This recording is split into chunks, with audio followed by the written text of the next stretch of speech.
Ever wondered why some people rise above the rest, seemingly destined for greatness, despite the odds? Today, we're diving deep into the concept of the chosen one, exploring how unexpected strength is not just a tale of fiction, but a real-life phenomenon that you can harness. What makes the chosen ones truly special isn't just their unique abilities or fate, but their remarkable resilience and wisdom. They are the underdogs turned leaders, the overlooked who redefine the rules. If you've ever felt underestimated, this story is for you, revealing how to tap into your hidden potential and turn perceived weaknesses into your greatest strengths. Adaptation is fundamental to survival in both nature and human endeavor. It allows individuals and species to manage and thrive in changing environments. In the realm of human achievement, adaptation often involves incremental changes and adjustments that enhance resilience or efficiency. However, there is a step beyond mere adaptation, reinvention, which is not just about survival but about seizing the initiative and creating substantial, transformative change. Jiro Horikoshi, an aeronautical engineer during World War II, embodies this concept through his innovative designs that significantly advanced Japanese aviation.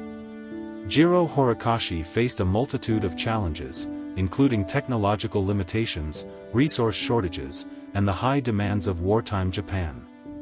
Despite these constraints, he demonstrated an extraordinary capacity for innovation, particularly under pressure. His work on aircraft like the Mitsubishi A6M0 fighter, which became renowned for its performance in the Pacific Theater, showcased his ability to not only adapt existing technology but also to push boundaries and develop something entirely new. This ability to reinvent the tools of warfare under dire circumstances contributed greatly to the advancements in aviation technology. Reflecting on Horikoshi's experiences, consider your own life's challenges. Each obstacle presents an opportunity not just to overcome but to transform aspects of yourself or your work. This process of reinvention can be seen as a series of deliberate actions aimed at turning setbacks into setups for future success. Whether it's changing career paths, adopting new technologies, or simply altering your approach to problem solving, reinvention involves a proactive stance towards change. By embracing this mindset, you can ensure that each hurdle you encounter is a stepping stone towards greater achievements, much like Horikoshi's work led to revolutionary changes in aviation. In the midst of adversity, the strength of one's faith can often determine the course of their actions and the resilience of their spirit. Polycarp, an early Christian martyr, is a profound example of such resilience. Faced with the ultimate test of faith, the threat of death for his beliefs, Polycarp remained steadfast. His unshakable faith not only defined his final moments but also left a lasting impact on Christianity, exemplifying the power of belief and the courage to stand unwaveringly for one's convictions. Polycarp's legacy is built on the foundation of his profound faith and the serene acceptance of his fate, which inspired his followers and future generations. His calm demeanor in the face of persecution, particularly during his trial and subsequent execution, demonstrated his deep trust in his spiritual convictions. This level of faith provided him with an inner strength that appeared impenetrable to external threats, essentially anchoring him during the most tumultuous times. Imagine applying a similar depth of faith to your own principles or beliefs. Such unwavering confidence can transform challenges into opportunities for growth and affirmation. It's worth considering what could be achieved if one were to hold their convictions with as much certainty as Polycarp did. His example prompts us to reflect on our own beliefs and the potential they have to guide us through our personal storms, offering a source of strength that is as steadfast as it is powerful. Change is a multifaceted process that extends beyond merely altering physical environments. It fundamentally involves transforming how people perceive and engage with the world.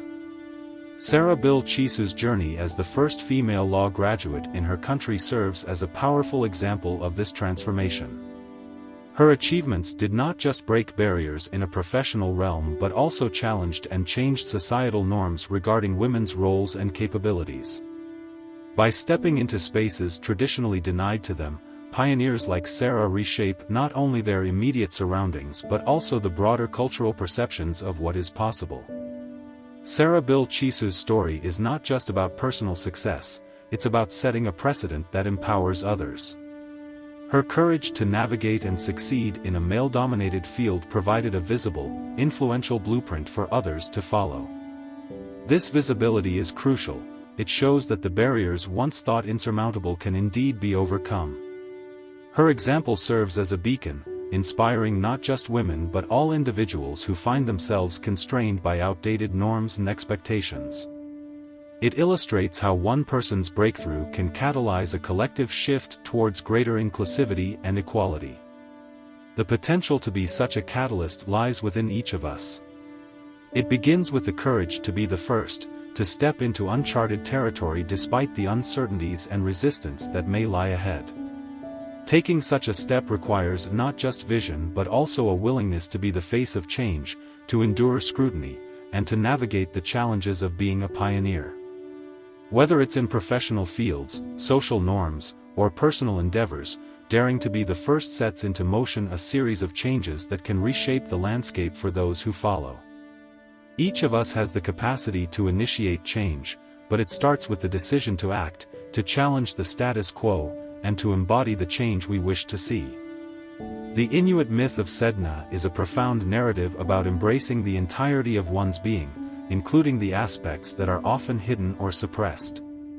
According to the myth, Sedna was a girl who became a goddess ruling over the marine world, only after enduring great tragedy and betrayal that led her to the depths of the ocean. Her story highlights that the journey to power and self-acceptance often involves confronting and integrating the darkest parts of oneself. This integration is what allows Sedna to rise from despair and wield control over a vast and vital domain, drawing strength from her experiences and her entirety. Sedna's transformation into a deity revered in Inuit culture underscores the theme that true empowerment comes from embracing all facets of our identity. The darker experiences and parts we often wish to ignore or suppress can, paradoxically, be sources of immense strength and enlightenment.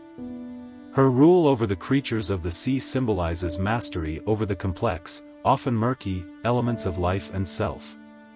Sedna's story invites us to reflect on our own hidden depths, those parts of our psyche we shy away from, which if acknowledged and integrated, might unleash unexpected power and resilience. Reflecting on the myth of Sedna, consider the parts of yourself that you have perhaps neglected or suppressed, considering them too dark or unwieldy to confront. What strength might lie dormant within those aspects? This introspective journey is not merely about acceptance but about harnessing the full spectrum of your personal power. By embracing every part of yourself, you allow for a more complete and powerful version of yourself to emerge. Just as Sedna found her dominion through her trials and tribulations, you too might find that your most challenging experiences and traits can forge the strongest aspects of your character. In strategic thinking, knowing when to withdraw is as crucial as knowing when to engage. Sun Tzu's ancient treatise, The Art of War, underscores this principle by advocating for tactical retreats as a means to conserve strength and resources. This strategy isn't about admitting defeat, rather, it's about recognizing when the conditions are not in your favor, thereby avoiding unnecessary losses. A well-timed retreat can prevent a temporary setback from becoming a permanent defeat, allowing you to regroup and reassess the situation. Sun Tzu's teachings highlight that the real art of battle lies not only in overpowering the enemy but in mastering the art of maneuvering, both physically and mentally. By stepping back, you gain the opportunity to see the broader landscape of the conflict, which can reveal new paths to victory that were not apparent in the midst of battle. This strategic pause enables you to conserve your energy and resources, making them available for more favorable circumstances. It's a form of wisdom that applies not just in warfare but in any competitive or challenging situation in life.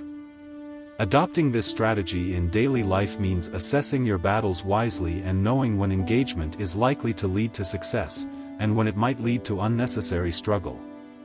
Whether it's in professional conflicts, personal relationships, or internal battles, the ability to strategically withdraw can be a powerful tool. This approach allows you to return to your challenges refreshed and better prepared, potentially leading to smarter and more effective future actions. It's about fighting not just harder, but smarter, using restraint and foresight as key components of strategy. Life inevitably presents a series of challenges, but within each obstacle lies potential for significant personal growth and success. Maria the Jewess, an innovator from the 1st century, embodies this principle. Known as one of the first alchemists, she worked to transform base metals into gold, an endeavor that symbolized the ultimate conversion of the mundane into the precious. Her efforts laid foundational work for modern chemistry, illustrating how obstacles, in her case, the limits of contemporary science, can be transformed into gateways of discovery and success. Maria's story is not just about the literal attempt to make gold, but about the metaphorical gold that can be mined from difficult circumstances through persistence and creativity. Her techniques, such as the development of the double boiler, are testament to her ability to innovate in the face of limitations, turning the base metals of her tools and materials into gold, new scientific techniques and processes. Her legacy teaches us that the struggles we face can often be the raw material from which we forge our most significant accomplishments. Considering Maria's approach to her alchemical practices can inspire us to look at our own challenges differently. What aspects of your life feel like base metals, ordinary or even troublesome, that, with the right application of effort and innovation, could be transformed into gold?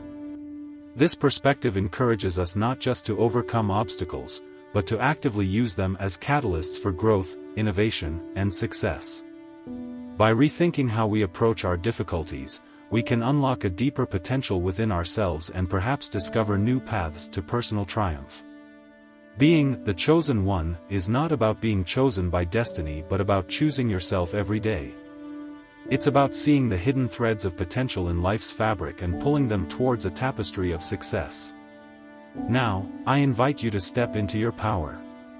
Share your journey, your strategies, and how you've navigated the challenges of life. Don't forget to type 777 in the comments to share your thoughts and insights. Let's inspire and uplift each other, proving that the spirit of the chosen one lives within us all.